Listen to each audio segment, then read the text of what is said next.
Shalom. ഞാൻ കോശി. ഞാനൊരു സുവിശേഷകനാണ്. Donald John Trump എന്ന ഇപ്പോഴത്തെ നിലവിലുള്ള അമേരിക്കൻ പ്രസിഡൻറ്റിനെ കുറിച്ചുള്ള ഏതാനും ചിന്തകൾ ബൈബിളുമായി ബന്ധപ്പെട്ട് ഷെയർ ചെയ്യുവാനാണ് ഞാൻ ആഗ്രഹിക്കുന്നത്.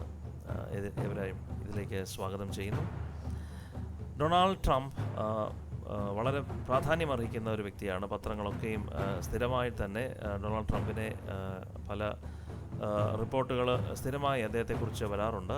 വളരെ ഭയത്തോടെയും ആശങ്കയോടെയുമാണ് പല ജനതകളും അദ്ദേഹത്തിൻ്റെ പ്രവൃത്തികളെ നോക്കിക്കാണുന്നത്. കാരണം അദ്ദേഹത്തിൻ്റെ തീരുമാനങ്ങൾ ഇതിനു മുമ്പുണ്ടായിരുന്ന അമേരിക്കൻ പ്രസിഡന്റുമാരിൽ നിന്നുള്ള തീരുമാനങ്ങളിൽ നിന്നൊക്കെ വളരെ വ്യത്യസ്തമായ പല ആശയങ്ങളും പല രീതിയിലുള്ള അഭിപ്രായ പ്രകടനങ്ങളും ഒക്കെ നടത്തിയ ഒരു പ്രസിഡൻ്റാണ് ഡൊണാൾഡ് ട്രംപ്.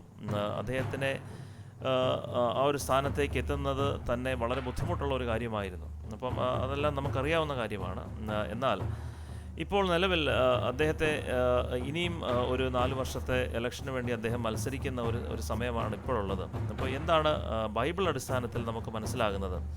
ആദ്യം അദ്ദേഹം വന്നപ്പോൾ എന്താണ് അദ്ദേഹത്തെക്കുറിച്ച് ബൈബിളിൽ പറഞ്ഞിരുന്നത്? അദ്ദേഹം എന്ത് ചെയ്യുമെന്ന് ബൈബിളിൽ പറഞ്ഞു. അങ്ങനെ പല കാര്യങ്ങൾ നോക്കുകയാണെങ്കിൽ ബൈബിളിൽ വളരെ സ്പഷ്ടമായി അദ്ദേഹം ചെയ്യാൻ പോകുന്ന കാര്യങ്ങളെപ്പറ്റി പറഞ്ഞിട്ടുണ്ട്. 3 തരത്തിൽ ഡൊണാൾഡ് ട്രംപിനെ ബൈബിൾ രേഖപ്പെടുത്തിയിരിക്കുന്നതായിട്ടാണ് ഞാൻ മനസ്സിലാക്കുന്നത്.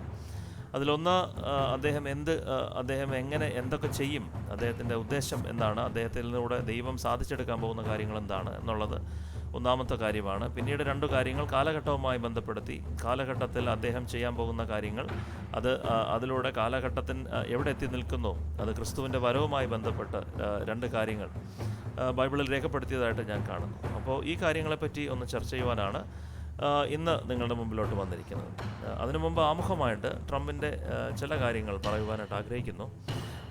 അദ്ദേഹത്തിന് പൈതൃകമായി ലഭിച്ച അദ്ദേഹത്തിൻ്റെ പിതാവിൽ നിന്ന് ലഭിച്ച കമ്പനി ഏറ്റെടുത്ത് നടത്തിയ വ്യക്തിയാണ്. അതിൽ വളരെ വളരെ വലിയ പേരും പ്രശസ്തിയും അതിലൂടെ അദ്ദേഹത്തിന് ലഭിച്ചു. അദ്ദേഹം ട്രംപ് ടവേഴ്സ് എന്ന പേരിൽ ലോകമെമ്പാടും വലിയ ആകാശം മുട്ടുന്ന കെട്ടിടങ്ങൾ കെട്ടി അദ്ദേഹത്തിൻ്റെ പേര് അതിൽ സ്ഥാപിച്ചു. അങ്ങനെ തന്നെ ഒരു ബ്രാൻഡ് നെയിമായിട്ട് ട്രംപ് എന്നുള്ള ബ്രാൻഡ് നെയിം സൃഷ്ടിച്ചെടുക്കുവാൻ അദ്ദേഹത്തിന് കഴിഞ്ഞു. അതുകൂടാതെ പിന്നീട് TV ഷോയിൽ അദ്ദേഹം ഒരു അവതാരകനായിട്ട് വന്നു. ദ അപ്രന്റിസ് എന്ന് പറയുന്ന അമേരിക്കൻ ഷോയിൽ അദ്ദേഹം വളരെ പോപ്പുലറായിട്ടുള്ള, എല്ലാ കുടുംബങ്ങളുടെ ഇടയിലും വളരെ പോപ്പുലറായി മാറിക്കഴിഞ്ഞ ഒരു ഷോയാണ് ദ അപ്രന്റിസ് എന്ന് പറയുന്നത്. പിന്നീട് അത് പല വ്യത്യസ്ത രീതികളിലും ഒക്കെ അത് വന്നു. അങ്ങനെ അദ്ദേഹം ആ രീതിയിലും കുടുംബങ്ങൾക്കിടയിലും ഒക്കെ വളരെ പോപ്പുലറായിട്ടുള്ള ഒരു വലിയ സെലിബ്രിറ്റി സ്റ്റാറ്റസ് ഉള്ള അമേരിക്കയിലെ ഒരു വ്യക്തിത്വമായിരുന്നു ട്രംപ്. രാഷ്ട്രീയമായിട്ട് പറയുകയാണെങ്കിൽ അദ്ദേഹം ആദ്യം ഡെമോക്രാറ്റിക് പാർട്ടി എന്ന അമേരിക്കയിലെ 2 പ്രധാന പാർട്ടികളുണ്ട്, ഡെമോക്രാറ്റിക് പാർട്ടി, റിപ്പബ്ലിക്കൻ പാർട്ടി. അതിൽ ഡെമോക്രാറ്റിക് പാർട്ടിയുടെ അനുഭാവിയായിട്ടാണ് അദ്ദേഹം ആദ്യം അറിയപ്പെട്ടിരുന്നത്. എന്നാൽ പതുക്കെ അദ്ദേഹം ഡെമോക്രാറ്റിക് പാർട്ടിയിൽ നിന്ന് തന്നെ മാറ്റി അദ്ദേഹം അതിൻ്റെ വിമർശകനായിട്ട് മാറി. പിന്നീട് റിപ്പബ്ലിക്കൻ പാർട്ടിയുടെ കൂടെയായി, അതിനോട് ചേർന്ന് അവരോടുള്ള ആഭിമുഖ്യമാണ് അദ്ദേഹത്തിനുണ്ടായിരുന്നത്. അത് ഒടുവിൽ അവസാനം അദ്ദേഹം 2016 ഇലക്ഷൻ മത്സരിക്കുന്നത് വരെ അത് എത്തിച്ചേർന്നു എന്നുള്ളതാണ് നമുക്കറിയാവുന്ന കാര്യം. അപ്പം അദ്ദേഹം 2008 മുതൽ 2016 വരെ ഇലക്ഷൻ ഈ രാഷ്ട്രീയപരമായ കാര്യങ്ങളിൽ കാര്യമായിട്ട് ഇടപെടൽ അദ്ദേഹം നടത്തിയിരുന്നു എന്ന് വേണം പറയാൻ. സാധാരണ മറ്റ് റിപ്പബ്ലിക്കൻ പാർട്ടിയിലുള്ള മറ്റാൾക്കാർക്ക് ബറാക്ക് ഒബാമയെ, ആ സമയത്ത് കാലഘട്ടത്തിൽ അവിടുത്തെ പ്രസിഡന്റ് ആയിരുന്ന ബറാക്ക് ഒബാമയെ പറ്റി പറയാൻ പറ്റാത്തതായിട്ടുള്ള കാര്യങ്ങൾ പോലും മുന്നോട്ട് വയ്ക്കാനും അദ്ദേഹത്തെ, പ്രസിഡന്റ് ബറാക്ക് ഒബാമയെ വളരെ പ്രതിക്കൂട്ടിൽ നിർത്തുവാനും ഒക്കെയുള്ള കപ്പാസിറ്റി ഡൊണാൾഡ് ട്രംപിന് കഴിഞ്ഞു. കാര്യം ഡൊണാൾഡ് ട്രംപിന് ഒരു വലിയ ബ്രാൻഡ് നെയിം ഉള്ളതുകൊണ്ട്, അദ്ദേഹം ഒരു സെലിബ്രിറ്റി ആയതുകൊണ്ട് അദ്ദേഹത്തിന് രാഷ്ട്രീയപരമായ കാര്യങ്ങളിൽ പറയുന്നതിനൊക്കെ ഒത്തിരി സ്വാതന്ത്ര്യമുണ്ടായിരുന്നു. അദ്ദേഹം ഒരു സാധാരണ രാഷ്ട്രീയക്കാരൻ അല്ലാത്തത് കൊണ്ടും അദ്ദേഹത്തിൻ്റെ വാക്കുകൾക്ക് ഒത്തിരി പ്രസക്തി കിട്ടി. അദ്ദേഹം പ്രധാനമായിട്ട് ബറാക്ക് ഒബാമ അമേരിക്കൻ പ്രസിഡന്റ് ആകാനുള്ള യോഗ്യത ഇല്ലാത്ത ആളാണ് എന്ന് പറഞ്ഞ ഒരാളാണ് ഡൊണാൾഡ് ട്രംപ്. കാരണം ബറാക്ക് ഒബാമ അമേരിക്കയിൽ ജനിച്ച ഒരു വ്യക്തിയല്ല എന്നാണ് ഡൊണാൾഡ് ട്രംപ് വാദിച്ചത്.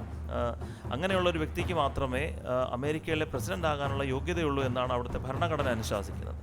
അപ്പോൾ ഇങ്ങനെയുള്ള ഒരു യോഗ്യത ഇല്ലാത്ത വ്യക്തിയാണ് ബറാക്ക് ഒബാമ എന്നും, അതുകൊണ്ട് തന്നെ അദ്ദേഹത്തിന് ആ സ്ഥാനത്ത് തുടരാൻ അർഹതയില്ലെന്നും വെല്ലുവിളിച്ചു അദ്ദേഹം ബറാക്ക് ഒബാമയെ. അതിലൂടെ എന്ത് സംഭവിച്ചെന്ന് ചോദിച്ചു കഴിഞ്ഞാൽ, ബറാക്ക് ഒബാമ തൻ്റെ ബർത്ത് സർട്ടിഫിക്കറ്റുകൾ ഹാജരാക്കി. പക്ഷേ അതൊക്കെ തന്നെ ഫേക്ക് ആണെന്ന് മനസ്സിലായി. അദ്ദേഹം കെനിയയിൽ ജനിച്ചത് എന്നാണ് പൊതുവെ വന്നത്. പക്ഷേ എന്നാൽ തന്നെ അതിനെ അദ്ദേഹത്തിൻ്റെ രാജിയിലോട്ട് കൊണ്ടുപോകാനൊന്നും ഡൊണാൾഡ് ട്രംപിന് കഴിഞ്ഞില്ല എങ്കിൽ പോലും ബറാക്ക് ഒബാമയെ കാര്യമായി പ്രതിക്കൂട്ടിൽ നിർത്താൻ അതിലൂടെ കഴിഞ്ഞു. പിന്നീട് വലിയ മറ്റ് കാര്യങ്ങളുമൊക്കെ പല പോളിസികൾ മേക്കിങ്ങിലുമൊക്കെ ഡൊണാൾഡ് ട്രംപ് വളരെ കാര്യമായി ബറാക്ക് ഒബാമയെ എതിർത്തു. അപ്പം റിപ്പബ്ലിക്കൻ പാർട്ടിയിൽ നിന്നുള്ള ഒരു വ്യക്തിക്ക് പോലും ബറാക്ക് ഒബാമയെ യഥാർത്ഥമായി പ്രതിക്കൂട്ടിൽ നിർത്താനോ അദ്ദേഹത്തിനെതിരെ പ്രതികരിക്കുവാനോ കഴിയാത്ത ഒരു സാഹചര്യത്തിൽ ഡൊണാൾഡ് ട്രംപ് ഒരു എതിരാളിയായി ഉയർന്നു വരുന്നതാണ് നമ്മൾ 2008 മുതൽ 2016 വരെ കണ്ടത്. 2016 അദ്ദേഹം ഇലക്ഷന് മത്സരിക്കുന്ന സമയത്ത് ആണ് കൂടുതലായി അദ്ദേഹത്തെ പറ്റി ആൾക്കാർ ചർച്ച ചെയ്യുവാൻ തുടങ്ങിയത്. അപ്പോൾ ബറാക്ക് ഒബാമ ഒരു ഇടതുപക്ഷ അനുഭാവിയായിട്ടുള്ള അല്ലെങ്കിൽ ഒരു ഇടതുപക്ഷ ചിന്താഗതിയുള്ള ഒരു കമ്മ്യൂണിസ്റ്റ് കാറൽ മാർക്സ് ഐഡിയാസ് ചേർന്ന് നിൽക്കുന്ന ഒരു പാർട്ടിയാണ് ഡെമോക്രാറ്റിക് പാർട്ടി എന്ന് പറയുന്നത്. ആ പാർട്ടിയോട് ചേർന്ന് നിൽക്കുന്ന ഒരു സോഷ്യലിസ്റ്റ് ഐഡിയോളജി ഉള്ള ഒരാളാണ് ബറാക്ക് ഒബാമ. അപ്പം ബറാക്ക് ഒബാമ ഈ ഒരു ഇലക്ഷൻ മത്സരിക്കുന്നതിന് മുമ്പ് അവിടെ അദ്ദേഹം വന്ന സമയത്ത് പറഞ്ഞ കാര്യങ്ങളായിരുന്നില്ല അദ്ദേഹം 2012 മുതൽ 2016 വരെയുള്ള കാലഘട്ടത്തിൽ ചെയ്തത്. ഇത് അവിടുത്തെ ക്രിസ്തീയ സമൂഹത്തിന് വലിയ ഒരു ആഘാതമുണ്ടാക്കി എന്നുള്ളതാണ് ആ സമയത്തുണ്ടായ ഒരു സംഭവം. ഡൊണാൾഡ് ട്രംപിനെ സംബന്ധിച്ചിടത്തോളം ഡൊണാൾഡ് ട്രംപ് ഒരു ക്രിസ്ത്യാനിയായി അറിയപ്പെടുന്ന ആളല്ല. ഡൊണാൾഡ് ട്രംപ് ഒരു സെലിബ്രിറ്റി ആയിട്ട് ഒരു സിനിമാ നടനെ പോലെയൊക്കെയുള്ള ഒരു സ്റ്റാറ്റസ് ഉള്ള ഒരാളായിരുന്നു. അദ്ദേഹത്തിൻ്റെ പല ഭാര്യമാരും ഒക്കെ ഉണ്ടായിരുന്നു. അതൊക്കെ ആ രീതിയിൽ ടാബ്ലോയിഡുകളിൽ നിറഞ്ഞു നിന്ന ഒരു വ്യക്തിയാണ് ഡൊണാൾഡ് ട്രംപ്.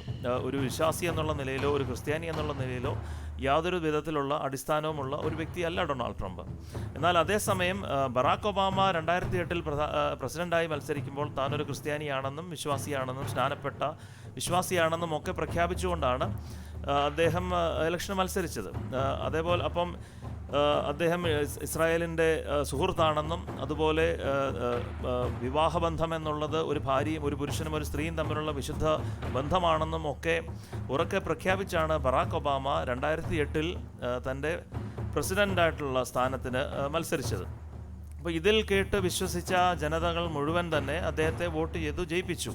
എന്നാൽ അതേപോലെ 2012 അദ്ദേഹം ജയിക്കുവാനിടയായി. പക്ഷേ 2012 ജയിച്ചതിന് ശേഷം അദ്ദേഹം ചെയ്ത കാര്യങ്ങളൊക്കെ ഈ പറഞ്ഞതിന് ഘടകവിരുദ്ധമായിരുന്നു. അദ്ദേഹം ആദ്യം തന്നെ ഇസ്രായേലിനെതിരായിട്ട് ഇറാന് ഒരു ന്യൂക്ലിയർ ഡീല് നൽകി, ന്യൂക്ലിയർ ആണവ കരാർ പദ്ധതി നൽകി. ഇറാൻ എന്ന് പറയുന്നത് തന്നെ ഇസ്രായേലിൻ്റെ നാശത്തിന് വേണ്ടി സ്വയം സമർപ്പിച്ച ഒരു രാജ്യമാണ്. അപ്പം അമേരിക്കയുടെ ഏറ്റവും വലിയ കൂട്ടാണ് ഇസ്രായേൽ എന്ന് പറയുന്നത്. അവിടുത്തെ ക്രിസ്ത്യാനികളെ സംബന്ധിച്ചിടത്തോളം ഇസ്രായേലിനെതിരെ നിൽക്കുക എന്ന് പറയുന്നത് സ്വന്തം നാശമായിട്ടാണ് അവർ കണ്ടിരുന്നത്. അതായത് ബൈബിളിലെ അബ്രഹാമിൻ്റെ സന്തതികൾക്കുള്ള പ്രമാണം, അതായത് നിങ്ങളെ അനുഗ്രഹിക്കുന്നവർ അനുഗ്രഹിക്കപ്പെടും, നിങ്ങളെ എതിർക്കുന്നവർ, നിങ്ങളെ ശപിക്കുന്നവർ ശപിക്കപ്പെടും എന്നുള്ള ബൈബിൾ പ്രമാണം വിശ്വസിക്കുന്നവരാണ് അവിടെയുള്ള ഇവാഞ്ചലിക്കൽ ക്രിസ്ത്യാനികളിൽ അധികവും. ഈ ഇസ്രായേലിനെതിരായിട്ടുള്ള നടപടി അമേരിക്കയിലുള്ള ക്രിസ്തീയ വിശ്വാസികളെ ഏറ്റവും ദുഃഖത്തിലാഴ്ത്തി എന്നുള്ളതാണ് ഒരു വാസ്തവം. അതുമാത്രമല്ല, ഇസ്രായേലിനെതിരെയുള്ള ഐക്യരാഷ്ട്രസഭയുടെ പ്രമേയത്തെ വീറ്റോ ചെയ്യാൻ, അതിനെ ഇല്ലായ്മ ചെയ്യാൻ, അസാധുവാക്കാൻ ആദ്യമായിട്ട് ഒരു അമേരിക്കൻ പ്രസിഡന്റ് വിസമ്മതിക്കുന്നത് പ്രസിഡന്റ് ബറാക്ക് ഒബാമയാണ്. 2016 ആദ്യമായി സ്വന്തം സുഹൃത്തിനെ പുറകിൽ നിന്ന് കുത്തുന്ന അനുഭവം ഇസ്രായേലിനുണ്ടായി. അങ്ങനെ ഇസ്രായേലിനെ ചതിച്ച ഒരു പ്രസിഡൻ്റായി മാറി പ്രസിഡന്റ് ബറാക്ക് ഒബാമ. അതുമാത്രമല്ല, സ്വർഗ വിവാഹം എന്നുള്ള ഒരു വിവാഹം കൊണ്ടുവരികയും അങ്ങനെയുള്ള ഒരു ലീഗൽ കാര്യങ്ങൾ കൊണ്ടുവന്ന് അതിനെതിരെ ശക്തമായി വാദിച്ച ഒരു ജഡ്ജുണ്ടായിരുന്നു. അദ്ദേഹം ജസ്റ്റിസ് സ്കാലിയ എന്ന പേരിലുള്ള ജസ്റ്റിസ്, അദ്ദേഹം ദുരൂഹമായി മരണപ്പെടുകയും അപ്പം അദ്ദേഹത്തിൻ്റെ മരണത്തിന് ശേഷം ഈ ബില്ല് പാസ്സാക്കുകയും ഒക്കെ ചെയ്തു. താൻ ആദ്യം പറഞ്ഞിരുന്നതിന് ഘടകവിരുദ്ധമായിട്ടാണ് ബറാക്ക് ഒബാമ ഈ ബില്ലുകളൊക്കെ പാസ്സാക്കിയത്. അപ്പോൾ വളരെ ചതിക്കപ്പെട്ടു എന്ന് വിശ്വസിക്കപ്പെടുന്ന ഒരു സമൂഹം, ഒരു ക്രിസ്തീയ സമൂഹം അമേരിക്കയിലുണ്ടായിരുന്നു. വളരെ മുറിവേറ്റ ഒരു സമൂഹം അവിടെ ഉണ്ടായിരുന്നു. അപ്പം ഈ ക്രിസ്തീയ സമൂഹത്തിന് കിട്ടിയ മുറിവിൻ്റെ ആഘാതത്തിലാണ് ഈ പറഞ്ഞ ഡൊണാൾഡ് ട്രംപ് എന്ന വ്യക്തി അവിടെ ഒരു വ്യത്യസ്തമായ ആശയമായിട്ട് മുന്നോട്ട് വന്നത്. അപ്പോൾ ക്രിസ്തീയ വിശ്വാസികൾക്ക് മുതൽക്കൂട്ടായിട്ട് വന്നതെന്ന് വെച്ച് കഴിഞ്ഞാൽ, ആശയറ്റ് നിന്ന ഒരവസ്ഥയിൽ ചില പ്രവാചകന്മാർ ഡൊണാൾഡ് ട്രംപിനെ കുറിച്ചുള്ള ചില പ്രവചനങ്ങൾ നടത്തുന്നു. ഈ ക്രിസ്ത്യാനിറ്റിയുമായി യാതൊരു ബന്ധവുമില്ലാത്ത ഡൊണാൾഡ് ട്രംപിനെ കുറിച്ച് ചില ക്രിസ്തീയ പ്രവാചകന്മാർ ചില പ്രവചനങ്ങൾ നടത്തുന്നു. നമുക്കതൊന്ന് കേൾക്കാം. അതിലൊന്നാമതായിട്ട് കിം ക്ലമൻ്റ് എന്ന പേരുള്ള ഇപ്പോൾ മരണപ്പെട്ടു. അദ്ദേഹം 2016 തന്നെ അദ്ദേഹം മരണമടഞ്ഞു. പക്ഷേ താൻ മരിക്കുന്നതിന് മുമ്പ് 2007-ലും 2013-ലും ഒക്കെ ആയിട്ട് പല പ്രാവശ്യമായിട്ട് 2016-ൽ ഉണ്ടാകാൻ പോകുന്ന കാര്യങ്ങളെപ്പറ്റി താൻ മുൻകൂട്ടി പ്രവചിച്ചിട്ടുണ്ട്. അദ്ദേഹത്തെക്കുറിച്ച് നമുക്കൊന്ന് കേൾക്കാം. Shall become a trumpet, says the Lord. No, you didn't hear me. Trump shall become a trumpet. Are you listening to me? I will raise up the trump to become a trumpet. There is a man by the name of Mr. Clark, and there is also another man by the name of Donald. You are both watching me saying, could it be that God's speaking to me? Yes, he is. Somebody, just a few minutes before you came on the show, you went out and you took the American flag and you said, I'm proud of my nation. You raised it up and God said, you have been determined through your prayers to influence this nation. You're watching me, you're an influential person. The Spirit of God says, hear the word of the prophet to you as a king. I will open that door that you prayed about. And when it comes time for the election, you will be elected. Kim Clement എന്ന പ്രവാചകൻ വീണ്ടും പലതവണ Donald ട്രംപിനെ കുറിച്ച് പ്രവചിക്കുകയുണ്ടായി. അദ്ദേഹം ഇതേപോലെ president ആകും, അദ്ദേഹം എന്തൊക്കെ ചെയ്യും, അദ്ദേഹത്തിനെതിരായി ഉണ്ടാകാൻ പോകുന്ന വിമർശനം, അദ്ദേഹത്തെ മാധ്യമങ്ങൾ കടന്നാക്രമിക്കുമെന്നും അദ്ദേഹത്തെ ഇംപീച്ച് ചെയ്യാനുള്ള പല ശ്രമങ്ങളുണ്ടാകുമെന്നും ഒക്കെ തന്നെ വളരെ ഡീറ്റെയിൽഡായിട്ട് പ്രവചിക്കുവാൻ കിം ക്ലമൻ്റിലൂടെ ദൈവം ഇടയാക്കി. അതുമാത്രമല്ല, കിം ക്ലമൻ്റ് താൻ മരിക്കുന്നതിന് മുമ്പ് ഡൊണാൾഡ് ട്രംപ് സ്ഥാനാർത്ഥിയായി പ്രഖ്യാപിക്കപ്പെട്ട സമയത്ത് നേരിട്ട് തന്നെ ട്രംപിനെ കണ്ട് പ്രാർത്ഥിച്ചു എന്നാണ് പിന്നീട് വായിക്കുവാനായിട്ട് കഴിഞ്ഞത്. അപ്പോൾ അതുപോലെ തന്നെ മറ്റ് അനേകം പ്രവാചകന്മാർ, ക്രിസ്തീയ പ്രവാചകന്മാർ, അമേരിക്കയിൽ ഉടനീളമുള്ളവർ ഇതേപോലെ ഡൊണാൾഡ് ട്രംപ് ഒരു സ്ഥാനാർത്ഥിയായി വരുമെന്നും അത് ഈ പറഞ്ഞ ഒരു ഗ്ലോബലൈസേഷന് വേണ്ടി നിൽക്കുന്ന നമ്മുടെ ആ ഒരു ഹയർ പവറിനെ, അവരെ ചെറുത്ത് നിൽക്കുവാൻ ഡൊണാൾഡ് ട്രംപിനെ ഉപയോഗിക്കുമെന്നുമൊക്കെ പല പ്രവാചകന്മാരും പറഞ്ഞു. ഇന്ത്യയിൽ നിന്ന് അമേരിക്കയിൽ ഇടയ്ക്ക് പ്രസംഗിക്കുവാനായിട്ട് വന്നിരുന്ന ഒരു സാധു സെൽവരാജ് എന്ന ഒരു ദൈവദാസൻ, അദ്ദേഹം വളരെ കോൺഫിഡൻ്റായിട്ട് അദ്ദേഹത്തിൻ്റെ ഒരു പ്രവചനം ഇങ്ങനെ പറയുവാനിടയായി. ഇത് എൻ്റെ വ്യക്തിപരമായ ജീവിതത്തിൽ ഞാൻ ഈ പ്രവചനം കേട്ടതിന് ശേഷമാണ് യഥാർത്ഥത്തിൽ ട്രംപ് എന്ന വ്യക്തിയെപ്പറ്റി കാര്യമായിട്ട് ചിന്തിക്കുവാനിടയായത്. അപ്പോൾ എനിക്കും അതിനെക്കുറിച്ച് ഒരു ചെറിയ ബൈബിളിൽ നിന്നുള്ള ഒരു വെളിച്ചം ദൈവം തന്നു. അപ്പം ആ കാര്യം കൂടെ, അതാണ് ഒന്നാമതായിട്ട് ഞാൻ ട്രംപിനെ ബൈബിളുമായിട്ട് കണക്ട് ചെയ്ത് നിങ്ങളോട് പറയുവാനായിട്ട് ആഗ്രഹിക്കുന്നത്. അപ്പോൾ ആദ്യം സാധു സെൽവരാജ് എന്താണ് അദ്ദേഹത്തെക്കുറിച്ച് പറഞ്ഞത് എന്ന് നമുക്കൊന്ന് കേൾക്കാം. Found my soul standing before the council, the very council where I always used to go, and I saw Father Abraham, and I was standing beside him, and I was very, very surprised to see Donald Trump come and stand in that room. And this is what I was told.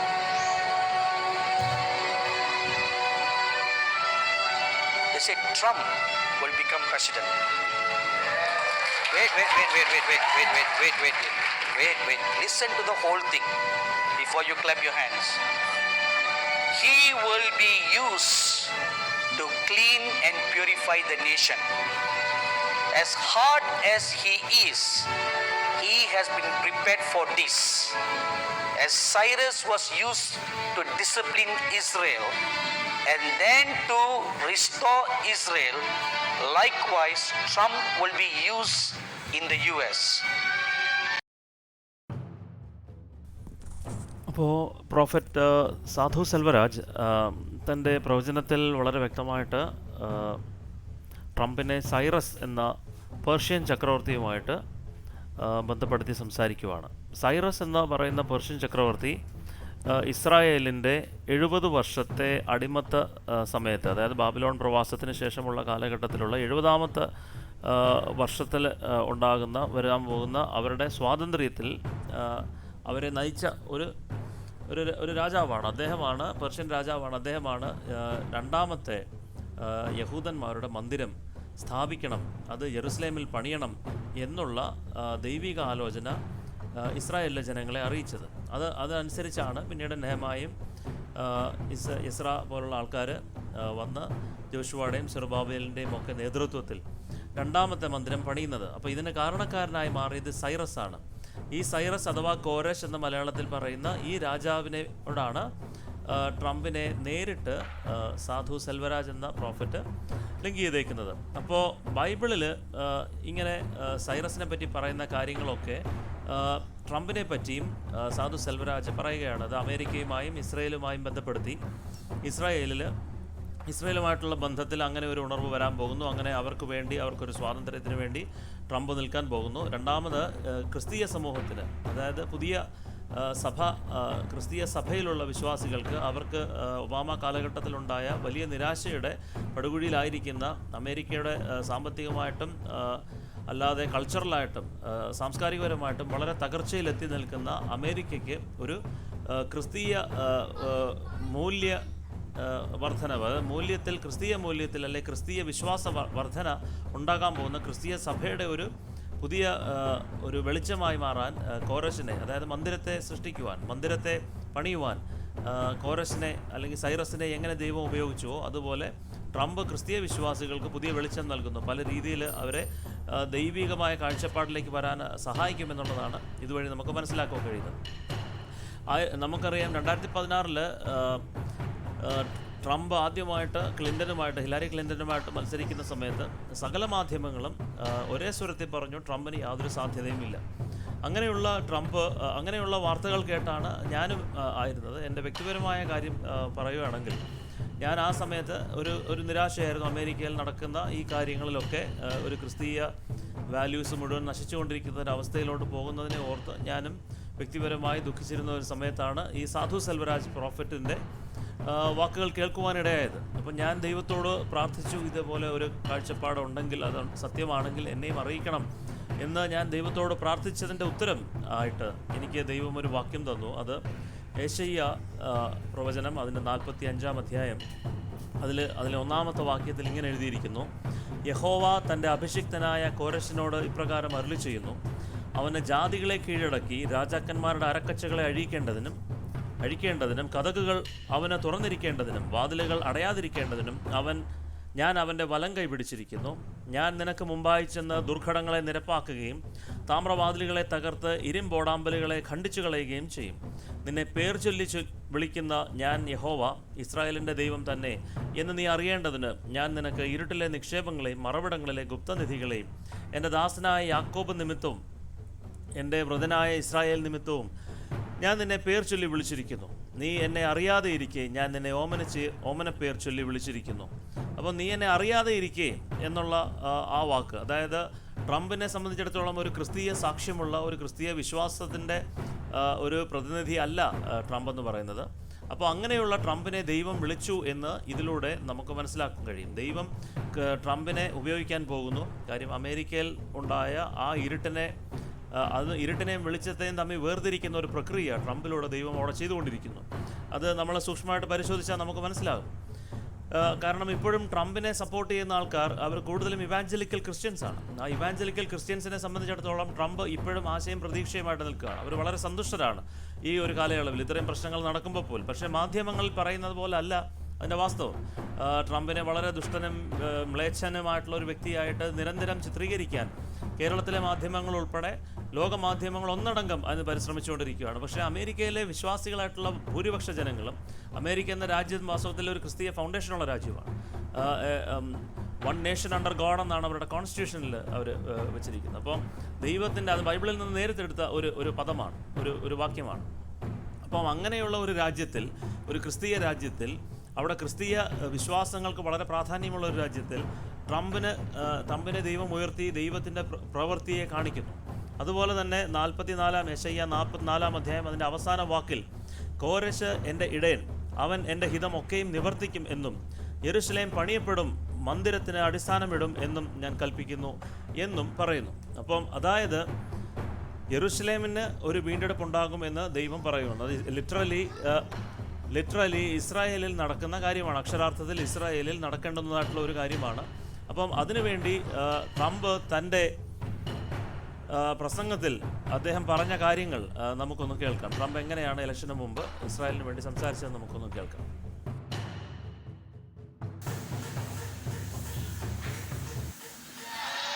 I speak to you today as a lifelong supporter and true friend of Israel. I'm a newcomer to politics, but not to backing the Jewish state. I came here to speak to you about where I stand on the future of American relations with our strategic ally, our unbreakable friendship, and our cultural brother, the only democracy in the Middle East, the State of Israel. My number one priority is to dismantle the disastrous deal with Iran. Iran has already, since the deal is in place, test-fired ballistic missiles 3 times. Painted on those missiles in both Hebrew and Farsi were the words, "Israel must be wiped off the face of the earth." You can forget that. The United Nations is not a friend of democracy. It's not a friend to freedom. It's not a friend even to the United States of America, where, as you know, it has its home. And it surely is not a friend to Israel. When I'm president, believe me, I will veto any attempt by the UN to impose its will on the Jewish state. It will be vetoed 100%. Israel has been trying to sit down at the negotiating table without preconditions for years. You had Camp David in 2000, where Prime Minister Barak made an incredible offer, maybe even too generous. Arafat rejected it. In 2008, Prime Minister Olmert made an equally generous offer. The Palestinian Authority rejected it also. Then John Kerry tried to come up with a framework, and Abbas didn't even respond, not even to the Secretary of State of the United States of America. They didn't even respond. When I become president, the days of treating Israel like a second-class citizen will end on day 1. I will meet with Prime Minister Netanyahu immediately. I have known him for many years and will be able to work closely together to help bring stability and peace to Israel and to the entire region. Meanwhile, every single day you have rampant incitement and children being taught to hate Israel and to hate the Jews. It has to stop. When you live in a society where the firefighters are the heroes, little kids want to be firefighters. When you live in a society where athletes and movie stars are the heroes, little kids want to be athletes and movie stars. In Palestinian society, the heroes are those who murder Jews. You cannot achieve peace if terrorists are treated as martyrs. Glorifying terrorists is a tremendous barrier to peace. There is no moral equivalency. Israel does not name public squares after terrorists. Israel does not pay its children to stab random Palestinians. You see, what President Obama gets wrong about deal-making is that he constantly applies pressure to our friends and rewards our enemies. But when the United States stands with Israel, the chances of peace really rise and rises exponentially. That's what will happen when Donald Trump is president of the United States. We will move the American embassy to the eternal capital of the Jewish people, Jerusalem. And we will send a clear signal that there is no daylight between America and our most reliable ally, the State of Israel. The Palestinians must come to the table knowing that the bond between the United States and Israel is absolutely, totally unbreakable. They must come to the table willing and able to stop the terror being committed on a daily basis against Israel. They must do that. And they must come to the table willing to accept that Israel is a Jewish state and it will forever exist as a Jewish state.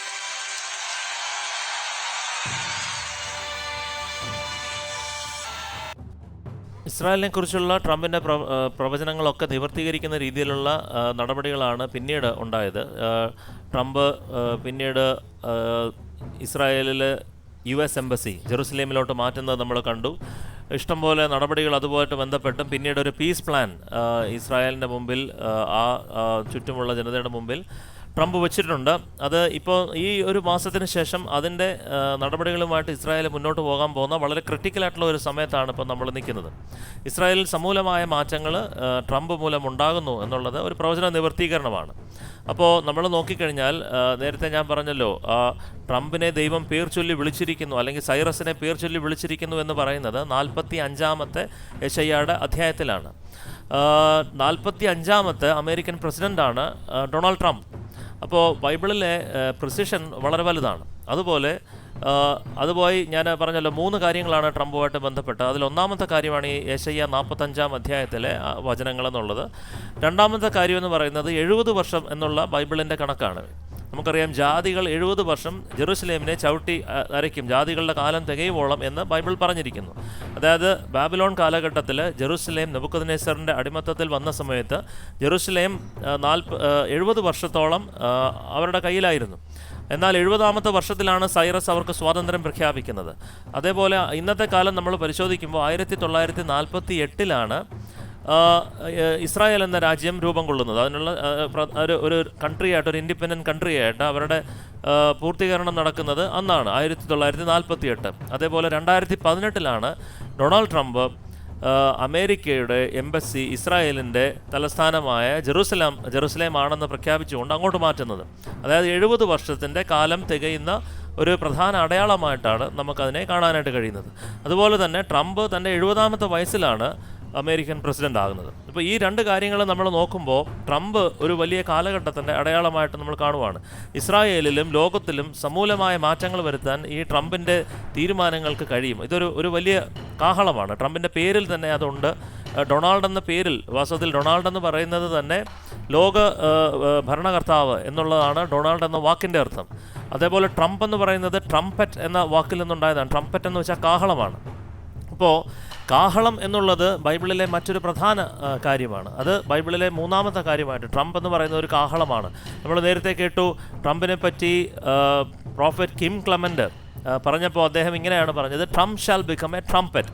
അതായത് Trump ഒരു കാഹളമായി മാറും.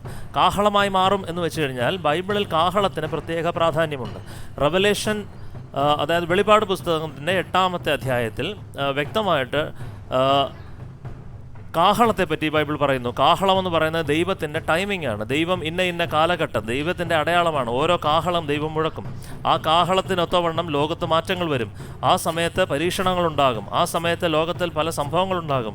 ലോകത്തിലെ 1/3 ആൾക്കാരിൽ ഒരു വ്യത്യാസമുണ്ടാക്കുന്ന രീതിയിലാണ് ഓരോ കാഹളവും മുഴങ്ങുന്നത്. അപ്പോൾ Trump shall become A trumpet എന്ന് പറയുമ്പോൾ ഈ കാലഘട്ടത്തിൽ എന്തോ സംഭവിക്കാൻ പോകുന്നു. അത് ബൈബിളിൽ ഈ പറഞ്ഞ റെവലേഷൻ ചാപ്റ്റർ 8-ൽ നമ്മൾ പഠിക്കുവാണെങ്കിൽ അതിൽ നിന്ന് മനസ്സിലാക്കുവാനായിട്ട് കഴിയും. ഇപ്പം നമ്മൾ കണ്ടുകൊണ്ടിരിക്കുന്ന കാര്യങ്ങളും അതാണ്. ലോകത്തിപ്പോൾ നടക്കുന്ന കാര്യങ്ങൾ, ലോകത്തിൽ എത്ര പേർക്ക് ഇപ്പം ഈ പറയുന്ന പല ദുരിതത്തിലൂടെ കടന്നു പോകുന്ന ഒരവസ്ഥ.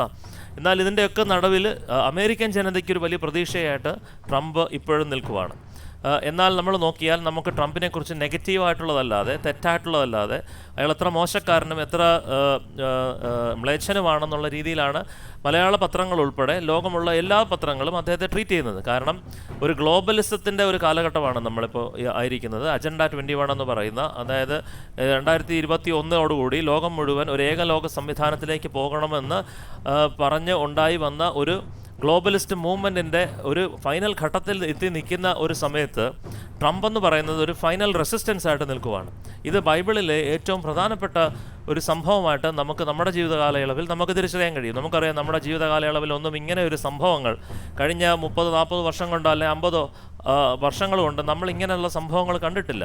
അതാണ് ഈ കൊറോണ കാലഘട്ടത്തിൽ ഈ 2020 മധ്യഭാഗത്ത് നമ്മൾ നിൽക്കുമ്പോൾ നമ്മൾ കാണുന്നത്. അപ്പോൾ ട്രംപ് എന്ന് പറയുന്നത് ബൈബിളിനെ സംബന്ധിച്ചിടത്തോളം വളരെ പ്രാധാന്യം അർഹിക്കുന്ന ഒരു വ്യക്തിയാണ്. ആ ട്രംപ് എന്ന വ്യക്തിക്കല്ല പ്രാധാന്യം, ട്രംപിനെ ദൈവം ഒരു അടയാളമായി നമുക്ക് കാണിച്ചു തരുന്നു. അത് ദൈവത്തിലോട്ട് തിരിയാനുള്ള, ദൈവത്തെ അറിയാനും മാനുഷികമായിട്ടുള്ള അടിമത്തത്തിൽ നിന്ന്, മാനുഷികമായ ചിന്തകളിൽ നിന്ന്, ജഡീകമായ ജീവിതശൈലിയിൽ നിന്ന് ഒരു വ്യത്യാസമുണ്ടാക്കുവാൻ നമുക്ക് ദൈവം ഒരു അടയാളമായിട്ട് ട്രംപിനെ വെച്ചിരിക്കുന്നു എന്ന് പറയുവാനാണ് ഞാൻ ശ്രമിക്കുന്നത്. അപ്പോൾ ഈ ഒരു കാഴ്ചപ്പാട്, അതായത് 3 കാര്യങ്ങളിൽ ട്രംപ് എങ്ങനെയൊക്കെ ദൈവത്തെ വെളിപ്പെടുത്തി തരുന്നു, ദൈവിക ശക്തിയെ, ദൈവമാണ് സകലത്തിൻ്റെയും നിയന്ത്രിതാവ്, നിയന്ത്രണം ദൈവത്തിൻ്റെ കയ്യിലാണ് എന്നുള്ള കാര്യത്തിൻ്റെ തെളിവാണ് ട്രംപ്. കാര്യം ഈ ലോകത്തുള്ള മുഴുവൻ രാഷ്ട്രീയ പണ്ഡിറ്റുകളും എല്ലാവരും ഏകസ്വരത്തിൽ പറഞ്ഞു ട്രംപ് ജയിക്കത്തില്ല, ട്രംപ് ജയിക്കത്തില്ല, ട്രംപ് ജയിക്കത്തില്ല. എന്നാൽ പ്രവാചകന്മാർ പറഞ്ഞു അവരെ ഞാൻ മണ്ടന്മാരാക്കും, അവരിലൂടെ അല്ല ഞാൻ പറയുന്നത് അവരെ കൊണ്ട് ഞാൻ പറയിപ്പിക്കും എന്ന് പറയുവാനുള്ള കഴിവ്, അതായത് ദൈവമാണ് അവരുടെ മേളിൽ അധികാരിയായിട്ടുള്ളത്, ദൈവത്തെ മറികടന്നല്ല ഈ മനുഷ്യൻ്റെ ഒരു പ്രവൃത്തിയും നിലനിൽക്കുന്നത് എന്ന് വ്യക്തമായി തെളിയിക്കുന്ന ലോകത്തിലെ ഏറ്റവും പ്രധാനപ്പെട്ട അടയാളമാണ് ട്രംപ്. ഇത് തിരിച്ചറിയുന്ന, ഇത് കേൾക്കുന്ന എല്ലാവരും തന്നെ ആ ഒരു തിരിച്ചറിവിലോട്ട് വരുവാൻ, തങ്ങളുടെ ജീവിതത്തെ ക്രമപ്പെടുത്തുവാൻ, ദൈവത്തെ അറിയുവാൻ, സത്യദൈവത്തെ അറിയുവാൻ, ദൈവം മധ്യസ്ഥാനത്ത് സ്ഥാപിച്ചിരിക്കുന്ന കോണസ്റ്റോൺ, ആ മൂലക്കല്ലിനെ ആസ്ഥാനമാക്കി ഭവനം പണിത് ദൈവിക വിശ്വാസത്തിൽ ഒരു പുതിയ ക്രിസ്തീയ ജീവിതം കെട്ടിപ്പടുത്ത് ഒരു അന്ത്യകാലത്തിന് കൂടാരവാസികളായിട്ട് ജീവിക്കുന്ന ഒരു കാലഘട്ടം ഉണ്ടാകട്ടെ. അങ്ങനെ അനേകർക്ക് ഇത് കേട്ട് ആ ഒരു ജീവിതശൈലി ഉണ്ടാകുവാൻ ഇടവരട്ടെ എന്ന് പ്രാർത്ഥിക്കുന്നു.